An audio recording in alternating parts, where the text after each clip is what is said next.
India TV YouTube channel को subscribe करें और बेल आइकन दबाएं।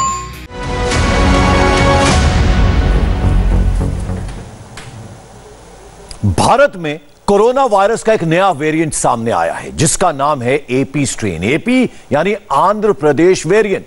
कोरोना का यह नया स्ट्रेन आंध्र प्रदेश के कुरनूल में खोजा गया। इसके बाद यह एपी स्ट्रेन आंध्र प्रदेश के दूसरे हिस्सों समेत अलग अलग स्टेट्स यानी कर्नाटक, तेलंगाना और यहां तक कि महाराष्ट्र में भी काफी तेजी से फैल रहा है।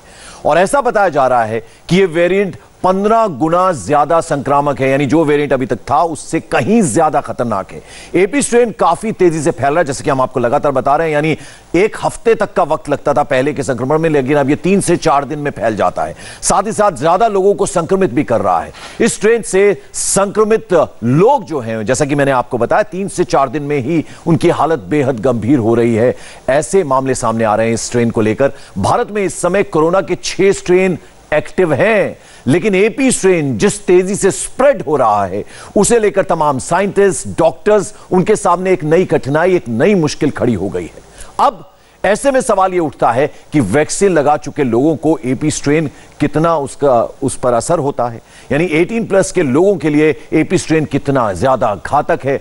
आखिर क्यों ये नए स्ट्रेन कोरोना के दूसरे वेरिएंट से 15 गुना ज्यादा घातक हैं? आप समझ सकते हैं, यानी पहले के जो स्ट्रेन थे वो इतने ज्यादा घातक नहीं थे, लेकिन अब 15 गुना ज्यादा ये एपी स्ट्रेन है और इसलिए ये बेहद ज्यादा खतरनाक हो जाता है। हमारे साथ इस वक्त 2 डॉक्टर्स जुड़ रहे हैं। Doctor Sanjay Rai AIIMS hospital से, उसके अलावा राकेश मिश्रा साहब एडवाइजर हैं आप centre for cellular and molecular institute से, वो हमारे साथ हैं। डॉक्टर संजय, मैं आपके पास सबसे पहले आना चाहूंगा। ये एपी स्ट्रेन जो है इसको लेकर अब काफी ज्यादा चर्चा हो रही है क्योंकि ये बहुत जल्दी से इसका संक्रमण फैलता है। जी हाँ, अभी कुछ ही दिन पहले ये रिपोर्ट हुआ है कि वहाँ पे एक नया स्ट्रेन है। आल्दो ये वायरस जो है आरएनए वायरस है और म्यूटेशंस होते रहते हैं। पहले भी म्यूटेशंस हुए हैं, आप लोगों ने डबल म्यूटेशन और फिर ट्रिपल म्यूटेशन जो है साउथ इंडिया में एक अलग था कि वहाँ पे थोड़ा सा म्यूटेशन अलग हुआ है, जिसका अभी बहुत ज़्यादा एविडेंस नहीं है। जो अभी थोड़े बहुत हैं कि यह शायद जो ये होता था कि सीवियरिटी जो है 6 से 7 दिन बाद होती थी, जो अभी तक कोविड-19 में देखा गया था। ये रिपोर्टेड है कि वह जल्दी हो रही है 3 से 4 दिनों में ही, बट ये रिपोर्ट है, अभी तक सफिशिएंट एविडेंस मैं नहीं कह सकता कि सफिशिएंट एविडेंस है। जब तक वो ये कुछ लोगों का ऑब्जर्वेशन है, वैसे ही ऑब्जर्वेशन है जैसे जब कोविड आया था मार्च के समय पिछले साल कि HIV की ड्रग देने से ठीक हो गए और काफी उसका ये हुआ कि देखिए 6% ठीक हो गए। तो हो सकता है सेल्फ लिमिटिंग डिजीज अपने आप लोग ठीक हो जाते हैं, वैसे ही जो है कुछ लोगों में अर्ली होता है, लेकिन इसका ये मतलब नहीं है कि अभी हम ये मान लें कि बिल्कुल अर्ली हो ही रहा है। और अगर अर्ली है तो रियली हमारा बहुत ही बड़ा कंसर्न हो जाएगा, क्योंकि सारी व्यवस्था जो है मैनेजमेंट का हमारा ये था कि 5-6 दिन के बाद जो है क्रिटिकल पीरियड आता है 6 से लेकर 10 दिन के बीच का। ये जितने साइटोकाइन स्टॉर्म डेवलप होने का था या जो सीवियरिटी हो रही थी, निमोनिया डेवलप का था, तो सारे उस बेस लाइन पे 6 दिन के बाद करते थे। टेस्ट से लेके सब कुछ ज्यादा केयर की अगर हम बात करें, ऑब्जर्वेशन की बात करें, हुआ था। वह गाइडलाइंस को चेंज करना पड़ेगा अगर ऐसा रहा तो। डॉक्टर संजय राय, आपसे जानना चाहूंगा मैं यहां पर कि अभी तक हम देख रहे थे कोरोना जो है वो नाक के जरिए या फिर गले में खराश और फिर कैसे लंग्स पे सबसे ज्यादा वो इफेक्ट करता था। अब जो ये नया वेरिएंट है ये शरीर के किन किन हिस्सों पर अटैक करता है? देखिए, पहले भी जो है लार्जली जो है कोरोना वायरस जो है सार्स कोरोना वायरस 2 जिसको कह रहे हैं, ये इसकी बात है। बाकी कोरोना वायरस की मैं बात नहीं कर रहा हूँ, सार्स कोरोना वायरस 2 की बात कर रहा हूँ जो कोविड-19 कर रहा है। प्राइमरली जो है अभी भी रिस्पायरेटरी डिजीज है, लंग्स को इफेक्ट कर रहा है, वह भी इसी का एक वेरिएंट है, तो लंग्स को ही करेगा। लंग्स के अलावा जो है बच्चों में थोड़े से ये देखे गए हैं, और वो अभी से नहीं, वो जो ओरिजिनल वुहान वेरिएंट जिसकी हम बात करते हैं या अभी जो यूके वेरिएंट था, वो सब में ही जो है थोड़ा सा जो है अलग दूसरे सिस्टम पे भी होता है, जैसे किडनी पे असर होता है और सिस्टम पे भी होता है। बट प्राइमरली आज की डेट तक जितने भी वेरिएंट हैं, जो हिंदुस्तान में 6 के आसपास वेरिएंट अब हो चुके हैं, 3 तो नोन है, जो वेरिएंट ऑफ कंसर्न हमारे UK variant, south Africa variant and your this Brazil variant. इसके अलावा जो यहाँ के वेरिएंट हैं जिसको डबल वेरिएंट भी हम ये नाम दे रहे थे। डॉक्टर संजय, जो सबसे ज्यादा डराने वाली बात है वो ये कि ये जो एपी स्ट्रेन है ये 15 गुना तेजी से फैलता है, तो ये कैसे सर हो रहा है? देखिए, वही कि इसके लिए थोड़ा सा डेटा जनरेट, अभी आप देखें 1 महीने के अंदर पूरे अप्रैल में, मार्च में अगर आप देखें 15 मार्च के आसपास हम 50,000 नहीं थे और 30 अप्रैल को हम 4 लाख टच कर गए। तो किस तेजी से भला बाकी वेरिएंट भी, तो जो इस समय वेरिएंट सर्कुलेशन में है, चाहे वो यूके वेरिएंट हो, वह काफी तेजी से फैल रहा है। एग्जैक्ट 15 गुना कहना अभी मेरे लिए संभव नहीं होगा, क्योंकि जब तक डेटा नहीं होगा, कुछ केसेस में हो सकता है यूके वेरिएंट में भी हुआ, ब्राजील वेरिएंट में हुआ कि बहुत तेजी से फैला, बट जो फाइनल यह आया कि हाँ तेजी से फैल रहा है, लेकिन 15 गुना फैलना जो है बहुत ही बड़ी मतलब आबादी को अचानक ये करना, इतनी तेजी से कोई नहीं फैलता है। जो अभी तक जो जितने रिस्पायरेटरी वायरस है, मीजल्स को हम मानते हैं कि बहुत ही तेजी से सेकेंडरी अटैक रेट उसका बहुत ही ज्यादा होता है, ऑलमोस्ट 90%। उतना हम किसी भी वायरस को अभी तक इसमें नहीं मान रहे। अगर 15 गुना तो ऑलमोस्ट मीजल जैसा हो जाएगा, तब तो इसको रोक पाना असंभव है किसी भी विधि से, कि आप मास्क लगा के 2 गज की दूरी में नहीं है। तो ऐसा लगता नहीं है कि इतना ज्यादा हाईली इन्फेक्शियस होगा, वह है, लेकिन इसके लिए अभी एविडेंस जनरेट करने की जरूरत है। डॉक्टर संजय राय, मैं आपके पास आऊंगा। इस बीच हमारे साथ राकेश मिश्रा जी जुड़ गए, आप एडवाइजर हैं centre for cellular and molecular biology. आप ज्यादा बेहतर इस बारे में समझा पाएंगे जो एपी स्ट्रेन है। सर, आपसे जानना चाहेंगे इसके बारे में। ये संक्रमण इसका बहुत तेजी से फैलता है और 15 दिन जो है 15 गुना ज्यादा ये इससे संक्रमण फैलता है। इस बात का कोई प्रमाण नहीं है कि ये 15 गुना ज्यादा फैलता है। तो मैं आपको बताता हूँ कि स्टडी क्या है। तो स्टडी अगर अब जो की गई है, वो पहली चीज तो जुलाई में सैंपल कलेक्ट किए गए थे, तो वो तब की बात है, आज का डेटा नहीं है इसमें। और उस समय इस वायरस के वेरिएंट को अगर आप सेल कल्चर में ग्रो करते हो तो वो उसका टाइटर ज्यादा आता है, मतलब कि वायरस का रिप्रोडक्शन ज्यादा होता है सेल कल्चर में। सेल कल्चर अलग चीज है, आदमी का शरीर अलग चीज है। वहाँ पे कोई कंपटीशन नहीं है, वहाँ पे कोई इम्यून सिस्टम नहीं है, तो वायरस वहाँ पे ग्रो करता है। तो सेल कल्चर में प्रोडक्टिविटी को इन्फेक्टिविटी से कनेक्ट करना ठीक नहीं होता है। और मैं आपको ये भी बता दूं कि ये कोई नया वायरस नहीं है और ये एपी में ओरिजिनेट नहीं हुआ। ये ईस्टर्न यूरोप में बहुत पहले, 1 साल पहले के करीब ओरिजिनेट हुआ था, एस्टोनिया या किसी कंट्री में, और फर्स्ट वेव में भी इसको पाया गया था। बाद में ये देखा गया था कि ये साउथ इंडिया में ज़्यादा है, आंध्र प्रदेश, तेलंगाना, केरला, कर्नाटका, इन स्टेट्स में, और पिछले 2 महीनों से वहाँ पे ये कम होना चालू हो गया है। और आज की तारीख में ये वेरिएंट बहुत कम है, कर्नाटका में ख़त्म हो चुका है और जगहों पे करीब कुछ हफ्तों में ये गायब हो जाएगा, क्योंकि इसको यूके वेरिएंट और 617 वेरिएंट जो है रिप्लेस कर रहे हैं। तो अभी इसकी उतनी ज़्यादा मौजूदगी नहीं है।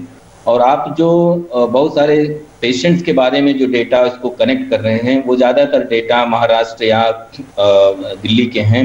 वहाँ पे इस वेरिएंट का कोई नाम निशान नहीं है, बहुत ही रेयर, कहीं पे मिलेगा तो मिलेगा नहीं, बहुत ही कम है वहाँ पे। तो इसका मतलब जो सिम्टम जो आप देख रहे हैं वो किसी और वेरिएंट की वजह से है। किसी वेरिएंट से कनेक्ट करने के लिए आपको पेशेंट के जो इन्फेक्शियस सैंपल है उसको जीनोम को सीक्वेंस करके ही उससे कनेक्ट कर सकते हैं। तो ये थोड़ा भ्रम पैदा हो गया है, कई अलग अलग चीज़ों को जोड़ के थोड़ा कन्फ्यूजन हुआ है। संक्षिप्त में इतना है कि K440 अब किसी रेलिवेंस का नहीं रहा है, ये धीरे धीरे खत्म हो रहा है। कर्नाटका में करीब करीब चला गया है और स्टेट्स में आने वाले दिनों में इसका अस्तित्व नहीं रह जाएगा।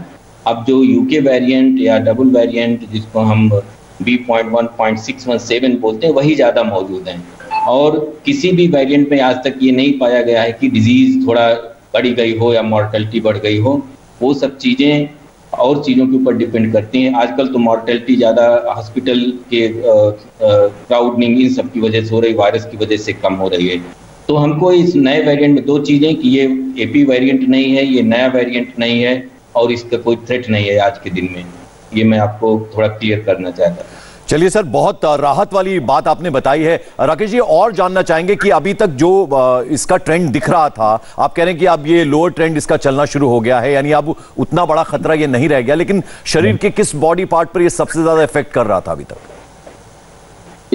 इसके बारे में कोई खास अभी हमको समझ नहीं आई है, क्योंकि उसके लिए डॉक्टर्स को और क्लिनिशियन को हॉस्पिटल में और स्टडी करना है। जहां तक मेरे मालूम है किसी भी वेरिएंट में कोई ऐसा अभी तक नहीं है कि वो खास अंग को करता हो। सारे वेरिएंट जहां तक क्लिनिकल फीचर्स की बात है वो एक जैसे बिहेव कर रहे हैं, मॉर्टेलिटी हो या सिम्टम्स हो, सिर्फ इन्फेक्टिविटी कम ज़्यादा होती है। इसी वजह से जो हैं वो एक दूसरे से लुका छिपी करते रहते हैं। जो थोड़ा ज़्यादा इन्फेक्शियस, जैसे यूके वेरिएंट ज़्यादा इन्फेक्शियस है, उसने रिप्लेस कर दिया पंजाब में, दिल्ली में तो खैर डबल म्यूटेंट भी अभी है थोड़ा, लेकिन और जगहों पे जहाँ पे भी यूके वेरिएंट आया उसने रिप्लेस कर दिया। महाराष्ट्र में जो हमारा 617 है उसने रिप्लेस कर दिया पुराने वेरिएंट्स को। तो वो सिर्फ इन्फेक्शियस ज़्यादा होते हैं। और सबसे अच्छी बात यह है कि कोई भी वेरिएंट आज तक ना हुआ है ना होगा जो आपके मास्क को तोड़ के अंदर जा सकता है। तो हमारे बचने का तरीका वही है, अगर हम उसको अच्छी तरह से फॉलो कर लें तो सबसे बड़ी हमारे लिए बात यही होगी कि हम सोशल वैक्सीन का इस्तेमाल करें। और वैसे तो असली वैक्सीन भी आ रही है, लग रही है, उससे भी हमको राहत मिलेगी, लेकिन इन वेरिएंट से इतनी जड़ने की जरूरत नहीं। आज एक भी वेरिएंट ऐसा नहीं आया अभी तक जो वैक्सीन के खिलाफ कारगर ना हो, ऐसा नहीं हुआ, तो एक अच्छी राहत वाली बात है। लेकिन अगर हम वेरिएंट को इसी तरह से अलाउ करते रहे और वो फैलता रहा इतनी ज़्यादा मात्रा में, तो नए वेरिएंट ऐसे बन सकते हैं जो कि हमको और परेशान कर सकते हैं, मॉर्टेलिटी ज़्यादा हो सकती है। इसलिए हमको इस बढ़ते हुए संक्रमण को रोकने की बेहद अर्जेंसी है, बहुत ज़रूरी है। जो भी करना है उसके लिए करें, मास्क लगाएं, या हमारे डॉक्टर्स लोग यहाँ पे हैं वो और अच्छी सलाह दे सकते हैं। ये बहुत ज़रूरी है इस इन्फेक्शन को रोकना, नहीं तो हॉस्पिटल में भीड़ जो है वो सीमा से बाहर हो रही है। राकेश जी, आपने बहुत राहत वाली खबर बताई है। एक तो आपने ये बताया कि एपी स्ट्रेन से डरने की जरूरत नहीं है, और साथ ही साथ आपने कहा कि जो वैक्सीन है वो इसमें भी कारगर साबित होगी। आपसे एक सवाल और करना था कि भारत के लिए सबसे ज्यादा खतरनाक क्या यूके वेरिएंट को माना जाए, जिसकी वजह से केसेस जो हैं इतने लगातार बढ़ने, उसमें हमने बढ़ते हुए देखा है उसको? तो अभी हमारे लिए एक्चुअली ज़्यादा परेशानी की वजह ये यूके वेरिएंट और जो हमारा 617 जिसको हम कुछ लोग डबल म्यूटेंट बोलते हैं, वो भी एक मिसनॉमर है। सारे वेरिएंट में बहुत काफ़ी 10-15 म्यूटेशन होते हैं। तो ये दोनों ही जो ज़्यादा मौजूद हैं, जैसे नॉर्थ इंडिया में, पंजाब में, हरियाणा में, उत्तरांचल और मेरे ख्याल से यूपी में भी, क्योंकि वहाँ डेटा कम है, और मध्य प्रदेश में, इन जगहों पे यूके वेरिएंट ज़्यादा है। और महाराष्ट्र, कर्नाटका, बंगाल में ये 617 वाला वेरिएंट ज़्यादा है और अपना ज़्यादा फैलाव करता जा रहा है। तो ये जो दो वेरिएंट है धीरे धीरे पूरे हिंदुस्तान में फैल रहे हैं और पुराने वेरिएंट को रिप्लेस कर रहे हैं। लेकिन इतनी, मतलब जैसे मैंने कहा, राहत वाली बात है कि वैक्सीन इनके खिलाफ इफेक्टिव है। जो ब्रेक थ्रू इन्फेक्शन भी हो रहे हैं उसमें लोग उतनी ज़्यादा परेशानी में नहीं जा रहे हैं, उनकी डेथ नहीं हो रही है, तो इसका मतलब वैक्सीन काम कर रही है, ये बहुत अच्छी बात है। तो अगर हम बिल्कुल राकेश जी, यहाँ एक सवाल और है। अलग अलग दावे भी ऐसे में आ रहे हैं। कर्नाटक के कोविड टास्क फोर्स के एक मेंबर है, उन्होंने दावा किया कि अक्टूबर में कोरोना की जो थर्ड वेव आएगी वो और भी ज्यादा खतरनाक होगी, खासतौर पर जो छोटे बच्चे हैं उन पर ये बहुत खतरनाक होगी।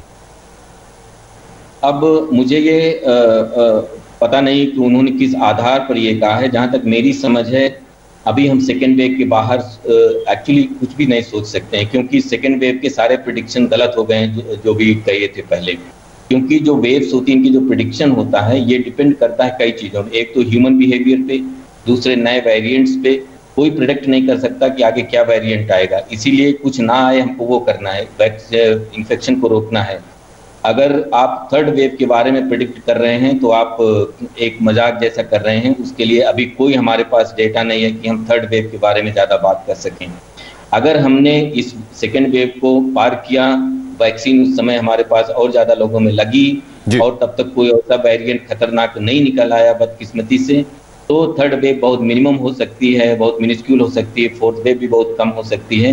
तो ऐसी हमको उम्मीद है, लेकिन हम इसके लिए प्रिडिक्ट नहीं कर सकते, और कब वो वेव आएगी ये तो बताना बहुत मुश्किल है। उसके लिए और ज़्यादा डेटा चाहिए। वो मुझे नहीं लगता कि हमारे पास ऐसे रीजनेबल सेट डेटा है कि हम थर्ड वेव प्रिडिक्ट करें आज के दिन। राकेश जी, आपने अभी तक जितनी भी बातें कही हैं उनसे कम से कम राहत जरूर मिल रही है, क्योंकि आपने बोला कि जितना डराया जा रहा है, जितना इसको लेकर डर पैदा हो रहा है, उतना डरने की जरूरत नहीं है।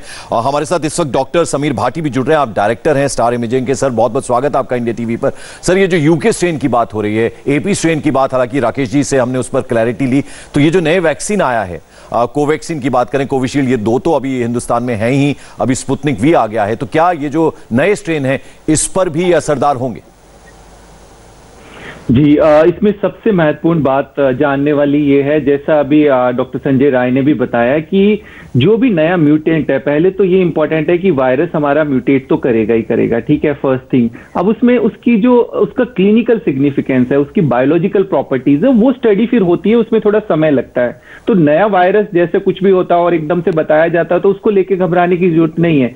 जीनोम सीक्वेंसिंग में नए वायरस, नए वेरिएंट्स, ये तो सब आते ही रहेंगे, पहली बात। दूसरा, इसमें इसको फर्दर देखा जाता है कि क्या ये ज्यादा ट्रांसमिएबल है, ज्यादा संक्रामक है, या ये लीथल है कि ज्यादा जानलेवा है, या हमारे इम्यून को एस्केप कर रहा है, कि वैक्सीन का इस पे एफिकेसी होगी कि नहीं, जैसा अभी आपने सवाल पूछा। सबसे ज्यादा हम बात कर रहे हैं शुरुआती दिनों से ही, दिसंबर से ही, यूके वेरिएंट की, कि सबसे ज्यादा यूके वेरिएंट देखा गया है डोमिनेंट। हाँ, यूके वेरिएंट के लिए ये बताया गया है कि ये ट्रांसमिएबल है, ये संक्रामक है, बट जो वैक्सीन की एफिकेसी है वो इस पे देखी गई है। इस तरह की काफी अभी डेटा सामने आया है, जो हमारी कोविशील्ड है और कोवैक्सीन, दोनों पे ही इसकी एफिकेसी देखी गई है। अभी भी हम देख रहे हैं हमारे पास जो भी पोस्ट वैक्सीनेटेड लोग आए भी हैं, उनके अंदर कोई सीवियरिटी नहीं देखी गई है जिन्होंने ये दोनों वैक्सीन लगाई है। बहुत बहुत शुक्रिया इंडिया टीवी से बात करने के लिए डॉक्टर संजय राय और राकेश मिश्रा जी, आप सभी का बहुत बहुत शुक्रिया। और जिस यूके वेरिएंट की चर्चा अभी अभी हमारे एक्सपर्ट्स कर रहे थे, उस ब्रिटेन के पीएम से थोड़ी देर पहले प्रधानमंत्री नरेंद्र मोदी ने बात की है। पूरी डिटेल ब्रेक के बाद। नमस्ते, मैं हूं मीनाक्षी जोशी। वीडियो और खबरों से अपडेट रहने के लिए India TV YouTube channel subscribe करें, बेल आइकन दबाना ना भूलें। जुड़े रहें इंडिया टीवी के साथ।